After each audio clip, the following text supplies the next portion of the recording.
আপনি পৃথিবীর যে প্রান্তেই থাকুন না কেন, আপনি চাইলেই ভালোবাসা প্রকাশ করা সম্ভব। হে এভরিওয়ান, আসসালামু আলাইকুম। আপনারা নিশ্চয়ই ভিডিওতে দেখতে পাচ্ছেন একটা কেক আর সঙ্গে চকলেট চিপস এগুলোর একটা বুকে। আর যে আপু অর্ডার করেছিলেন উনি ঢাকা থেকে অর্ডার করেছিলেন, আর এই কেকটা আমাকে পার্সেল দিতে হয়েছে নওগাঁতে।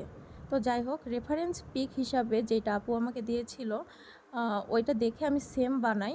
তারপরে আমি আপুকে ছবি দিয়েছিলাম, তো আপু বলেছিল যে ছবির রেফারেন্স পিকচারের থেকে এইটা আরও বেশি সুন্দর হয়েছে। তো আপনারা অবশ্যই কমেন্ট করে জানাবেন যে কেমন হয়েছে। আল্লাহ হাফেজ। আপনি পৃথিবীর যে প্রান্তেই থাকুন না কেন, আপনি চাইলেই ভালোবাসা প্রকাশ করা সম্ভব। হে এভরিওয়ান, আসসালামু আলাইকুম। আপনারা নিশ্চয়ই ভিডিওতে দেখতে পাচ্ছেন একটা কেক আর সঙ্গে চকলেট চিপস এগুলোর একটা বুকে। আর যে আপু অর্ডার করেছিলেন উনি ঢাকা থেকে অর্ডার করেছিলেন, আর এই কেকটা আমাকে পার্সেল দিতে হয়েছে নওগাঁতে।